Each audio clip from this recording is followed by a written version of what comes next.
Happy new year दोस्तों। दरअसल आज मैं आपके सामने आया हूं आपको आपकी परसेंटेज बताने।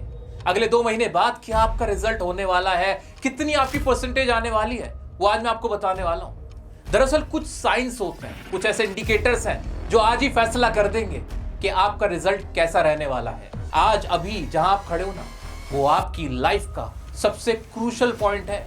यहीं से डिसाइड होगा कि आपका रिजल्ट कैसा होने वाला है। आपकी परसेंटेज 25% तक बढ़ जाएगी या फिर जितनी आपकी अभी परसेंटेज आनी चाहिए उससे भी 10% तक घट जाएगी। ये सब कुछ डिपेंड करेगा कि अब से लेकर एग्जाम तक कैसा आपका माइंडसेट रहने वाला है। क्या आप भी वही गलतियां तो नहीं कर रहे? क्या आपके अंदर भी वही साइन तो नहीं है जिससे आपकी परसेंटेज घट रही है?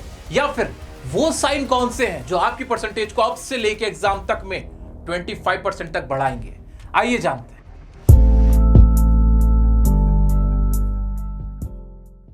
एक कहावत है, too many cooks spoil the broth. इसका मतलब है कि जब बहुत सारे लोग खाना पकाने लगते हैं ना, वहां वो खाना बेकार हो जाता है, बकवास हो जाता है। वही आपके साथ हो रहा है। एक ऐसी समस्या है जिसका आपको अंदाजा भी नहीं हो पा रहा है। आपके मेंटोर्स बहुत ज्यादा हो गए, आपके पास स्टडी मटेरियल बहुत ज्यादा हो गया है, एडवाइजर्स आसपास भरे पड़े हैं। कोई कहता है यहां से पढ़ो, कोई कहता है वहां से पढ़ो, कोई कहता है ऐसे पढ़ो, कोई कहता है वैसे पढ़ो।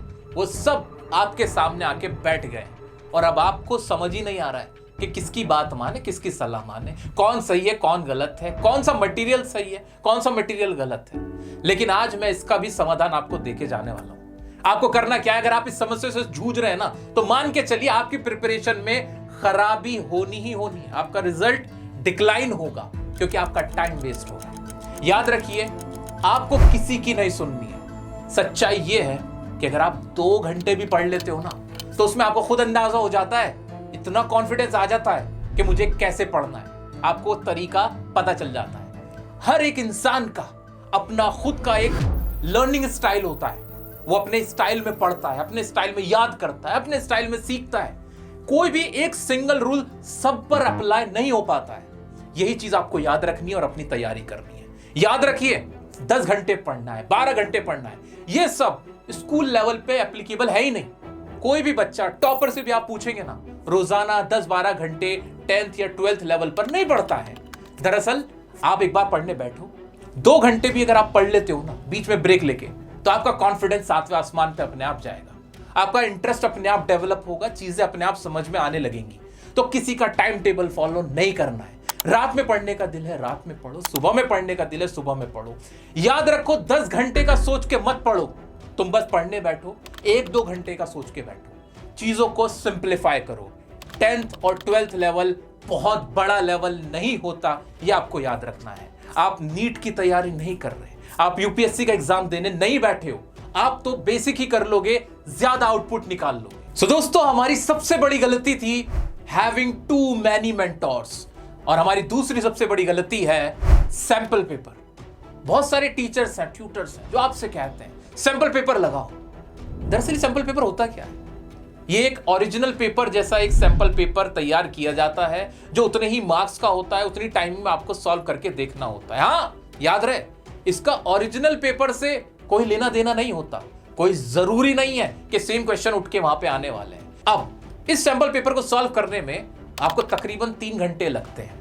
और उसमें क्वेश्चन कहां से आते हैं? क्वेश्चन होता है पूरा सिलेबस, जो चैप्टर्स आपने अभी कवर करे भी नहीं है, जिसके आपको रिवीजन नहीं है, जो आपने लर्न भी नहीं करे, वो क्वेश्चन भी उसमें होते हैं।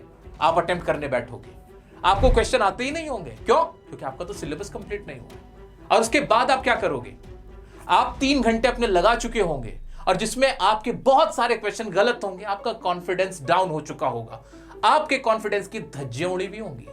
जबकि उन 3 घंटे का इस्तेमाल आप कहां कर सकते हो? आप अपना सिलेबस कंप्लीट करने में कर सकते हो, अपनी रिवीजन और बेटर करने में कर सकते हो। मैथ्स के जो क्वेश्चन आपसे सॉल्व नहीं होते, एक बार लिख के देख सकते हो। एक बार जब आपको क्वेश्चन सॉल्व करना आ गया, फिर सैंपल पेपर हो या फिर आपका रियल टाइम एग्जाम हो, वहां तो आप सही करोगे ही करोगे। तो फिर ये सैंपल पेपर्स होते किसके लिए हैं?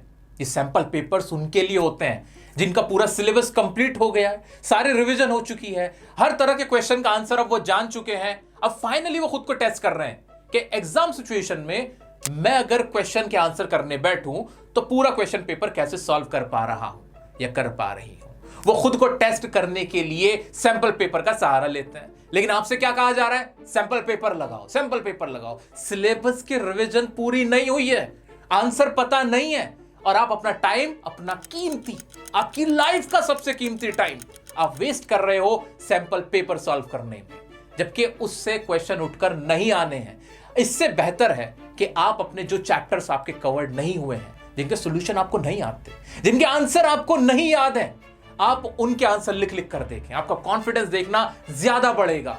मैंने खुद एक से एक कंपैटिटिव एग्जाम दिया है। सीए का एग्जाम सबसे टफ एग्जाम में माना जाता है। मैं सैंपल पेपर नहीं लगाता था। क्यों? क्योंकि हमारे पास टाइम ही नहीं होता था। हमारा सिलेबस इतना होता था कि हम सॉल्व करके देख लें, वही बड़ी बात है। और जब मैं एग्जाम में जाता था मुझे डर नहीं लगता था, क्योंकि सीधा सा लॉजिक है दोस्त। अगर आपको किसी क्वेश्चन का आंसर पता है तो आप लिख दोगे, आंसर नहीं पता नहीं लिख पाओगे। यही लॉजिक आपको अपना लगाना है। किसी सैंपल पेपर में अपना टाइम तब तक वेस्ट मत करना जब तक आपने एनसीईआरटी, प्रीवियस ईयर क्वेश्चन और उनके आंसर आपको नहीं आते हो।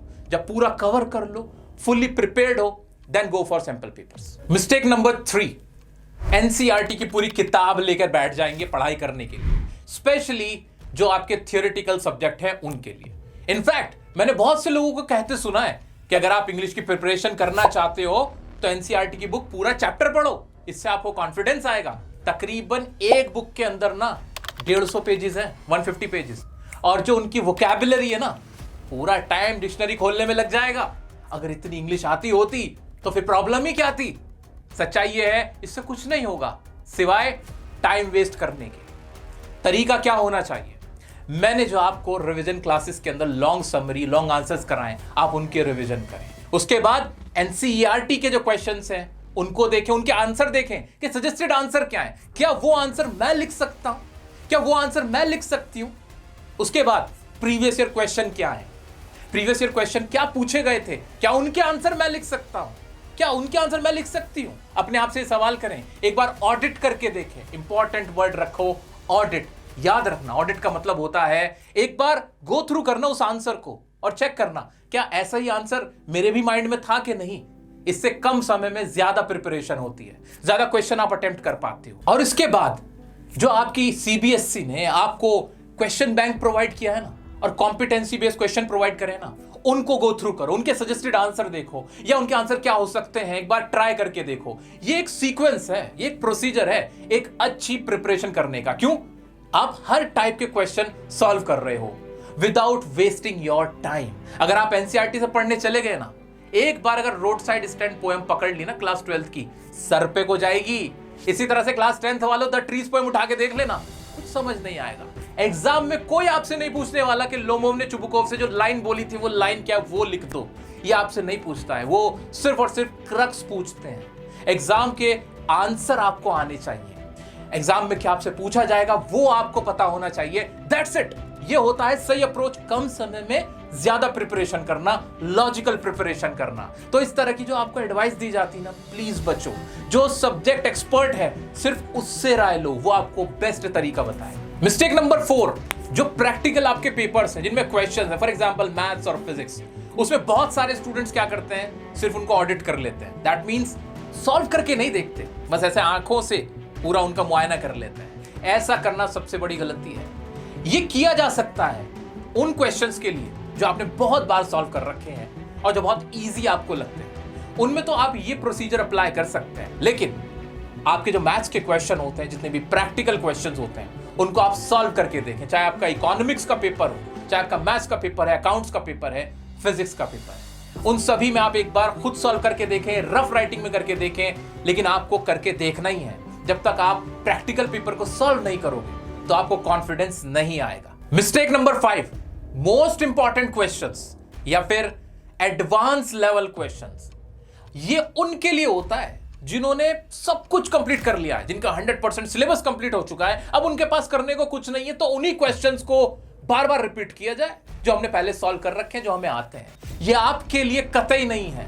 आपका पहला प्राइम फोकस यही होना चाहिए कि मैं पहले अपना जो भी सिलेबस है उसे कंप्लीट करूं, उसकी ऐसे रिवीजन करूं कि किसी भी चैप्टर में से किसी भी टाइप का अगर क्वेश्चन आता है चाहे वो एनसीईआरटी लेवल का हो, चाहे आपके क्वेश्चन बैंक जो सीबीएसई ने आपको दिया है, या फिर कॉम्पिटेंसी बेस्ड क्वेश्चन जो आपको प्रोवाइड किए गए, वो मैं सॉल्व करने लायक हो जाऊं।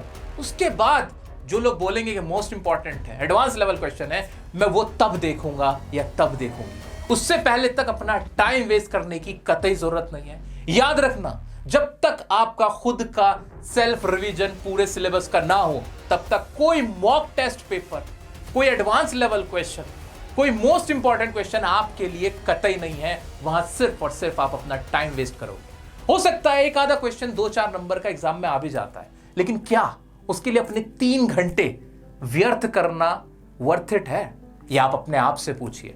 इस तरह की मिस्टेक्स हैं जो आप चाहते ना चाहते हुए अभी कर रहे होंगे, लेकिन मेरी ये सलाह, ये मेरा मशवरा आपको रिजल्ट में बहुत फायदा देने वाला है। दोस्तों, जिसने भी मेरी बताइए 5 मिस्टेक्स अवॉइड कर दी ना, उसके फाइनल रिजल्ट में अप टू 25% तक बढ़ने से कोई नहीं रोक सकता।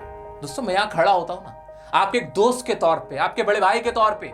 मैं कोई कोर्स सेल नहीं करता, मैं कोई किताब नहीं बेचता, मैं सिर्फ यहां पर आता हूं आपका फायदा कराने, आपका परसेंटेज, आपका रिजल्ट इंप्रूव कराने। क्योंकि मेरा और आपका रिश्ता दिल का रिश्ता है, विश्वास का रिश्ता है। मैं आपको गलत रास्ते पे जाते हुए नहीं देख सकता, आपका नुकसान होते हुए नहीं देख सकता। ये टाइम बहुत कीमती है दोस्त, इस टाइम की कद्र करना और अपना रिजल्ट इंप्रूव करना। ये वीडियो उन तक जरूर पहुंचाना जो अभी भटके हुए हैं, कंफ्यूज्ड हैं, जिन्हें कुछ समझ नहीं आ रहा, और उनका भी फायदा कराना। मिलते हैं नेक्स्ट वीडियो में नेक्स्ट टॉपिक के साथ। तब तक के लिए बने रहें डियर सर के साथ।